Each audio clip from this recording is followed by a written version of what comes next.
Votre santé, c'est votre rendez-vous, vous le savez, maintenant le jeudi sur BFM Lyon. Bienvenue à vous, émission spéciale cette semaine consacrée à la vaccination. Pour répondre à toutes les questions que vous vous posez sur cette campagne de vaccination, le docteur Bertrand Issartel est notre invité ce soir. Bonsoir docteur, vous êtes infectiologue co-gérant du MIT Médical, médecine interne infectieuse tropicale. On va tout savoir sur ce vaccin grâce à vous ce soir. Et face à vous, comme chaque semaine, pour m'accompagner, Pascal Auclair, le rédacteur en chef de Ma Santé. Bonsoir Pascal. Bonsoir Elodie. Allez, on ne perd pas de temps parce qu'on a plein de questions, vous l'imaginez, ce soir à vous poser, puisque c'est le sujet incontournable du moment, cette campagne de vaccination. La stratégie, faut-il ou non se faire vacciner? Quels sont les risques? Des questions que tout le monde se pose. La première, elle est assez simple, docteur Issartel. Pourquoi faut-il se faire vacciner contre le coronavirus? Bonjour à tous.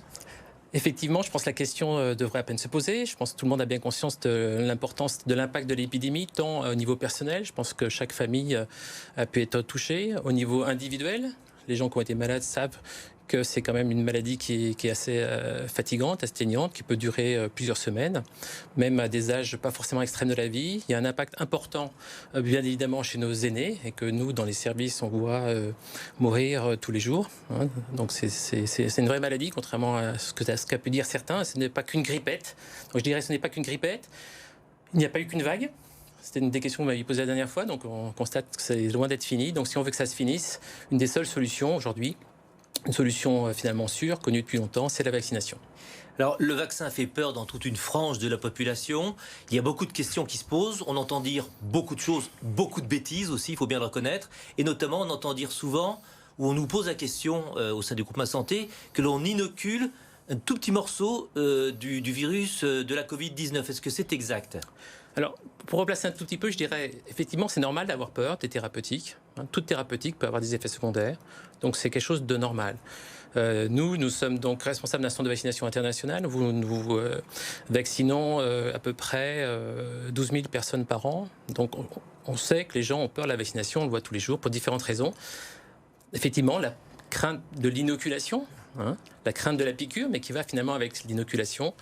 Et donc finalement, et puis c'est aussi un acte de prévention. Je pense que la France a un peu de retard sur la conscience de la prévention.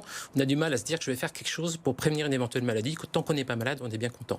Pour répondre plus précisément à votre question, non, on n'injecte pas un virus, mais c'est une des approches vaccinales. Classiquement, les virus, mettons le fameux BCG qu'on ne fait plus, ou le vaccin contre le ROR, la rougeole, rubéole, orion, on injecte des vaccins vivants atténués, et il y a actuellement dans les phases de préparation des vaccins comme ça. Mais les vaccins qui sont sortis, donc les premiers disponibles, le Pfizer et le Moderna, sont des vaccins à ARN.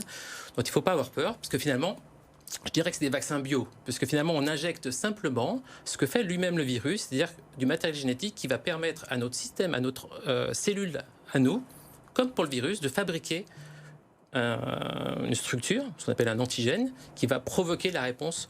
Une défense, donc. Voilà, qui va provoquer la défense et l'efficacité du système immunitaire. Donc finalement, ça n'a rien de bien nouveau. On est toujours dans un système où on va exposer notre organisme à un antigène, donc un déterminant, un espèce de massif, qui va induire une réponse immunitaire. Et là, c'est bio, puisque finalement, on injecte simplement le matériel génétique dans nos cellules, et nos cellules ont cette capacité, comme lorsque le virus normal infecte la cellule, de produire ce déterminant. Ces vaccins actuellement sur le marché, vous venez de les évoquer, il y a Pfizer, il y a Moderna, il y en a d'autres qui vont arriver très prochainement, hein, qui sont en cours d'autorisation. Il y a une question aussi qui revient souvent, c'est est-ce que je peux choisir justement mon vaccin ? Est-ce que je peux demander à mon médecin, moi je vais être vacciné avec Pfizer, moi je vais être vacciné avec Moderna? Alors le meilleur choix, c'est-à-dire quel serait d'abord le critère du choix? Le critère du choix, c'est d'avoir un vaccin efficace. Et là, on a quand même une chance énorme, c'est qu'on attendait, les autorités avaient demandé aux fabricants une efficacité vaccinale d'au moins 50%, et vous avez pu voir que les vaccins, ces derniers vaccins, ont des efficacités supérieures à 90%. Donc s'il fallait choisir un vaccin, il faut choisir le meilleur, celui qui a la meilleure efficacité, et par chance, les premiers qui sont sortis ont des taux de réponse qui sont quand même fabuleux, qui étaient un peu inattendus, qu'on pouvait espérer, mais qui étaient inattendus. Donc, il faut choisir ceux qui marchent. Donc, ceux qui marchent actuellement, c'est ceux qu'on a. Donc, on a de la chance. Donc, il faut faire confiance aux vaccins actuellement disponibles. Et il n'y a aucune raison d'attendre un autre vaccin qui sera meilleur, parce qu'il y a peu de chances qu'il soit meilleur. Donc, autant se vacciner quand on est à risque, au plus vite, pour éviter d'être infecté et puis pour casser la chaîne de propagation. Question très pratique, si j'ai déjà été infecté par la Covid-19, dois-je quand même me faire vacciner ? Sous-entendu, est-ce que je peux avoir plusieurs fois le virus ? Alors, c'est une question qui reste en suspens. On voit de temps en temps des patients qui, vraisemblablement, font plusieurs infections. Alors, c'est difficile parfois vraiment à diagnostiquer. Vous savez que les tests PCR peuvent rester très longtemps. On sait dans d'autres maladies que lorsqu'on est malade d'autres maladies, on peut de nouveau excréter du virus, ce qu'on voit par exemple sur l'herpès. Mais manifestement, il y a des gens qui se réinfectent, mais c'est quand même pas la majorité. Dans nos services, on va dire 99% des patients qu'on voit, c'est des primo-infectés. J'étais avant-hier au Palais des Sports de Gerland, où il y a le centre de vaccination entre guillemets XXL de Lyon. Je discutais avec plusieurs personnes qui attendaient et qui me posaient la question notamment, moi je suis allergique, est-ce que je peux quand même me faire vacciner ? Et d'autre part, je suis asthmatique, est-ce qu'il y a un risque quand même de se faire vacciner ? Ça, c'est deux questions qui reviennent de façon récurrente. Je vais peut-être finir de répondre, parce que je me suis aperçu que je n'ai pas répondu à votre question.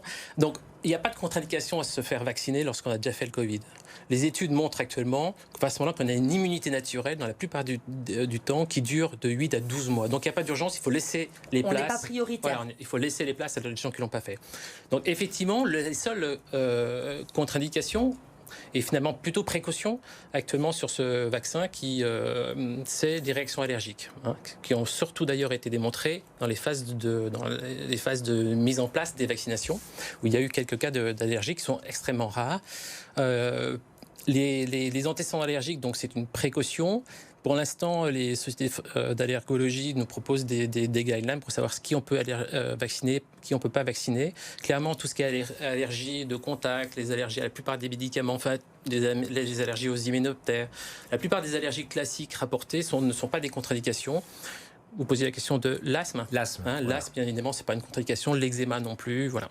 D'accord. Et plus généralement, est-ce qu'on peut synthétiser un petit peu les principaux effets secondaires qui sont apparus ou qui vont apparaître ? On a toujours ce côté un peu alarmiste qu'on entend des fois. Bon, il faut peut-être relativiser les choses aussi. Alors, les effets secondaires sont finalement assez classiques, des réactions locales, éventuellement un peu de fièvre, un peu de fatigue pendant quelques heures, peut-être 1 ou 2 jours, mais c'est finalement du grand classique par rapport à ce qu'on connaît, pardon. Il y a toujours une crainte, effectivement, des effets secondaires tardifs. On est le pays où on a cru longtemps que le vaccin de l'hépatite B pouvait donner la sclérose en plaques. C'était une exception mondiale. C'était franco-français. Ça a été démontré que non. Donc, beaucoup d'études depuis ont montré qu'il n'y avait pas de complications à distance des vaccinations, quasiment jamais. Il y a quelques rares exemples dans l'histoire où on a pu mettre en évidence. Le plus classique, c'est la grippe et le syndrome de Guillain-Barré. Mais finalement, on s'aperçoit que chez les gens vaccinés, il y a moins de Guillain-Barré que chez les gens qui font la grippe.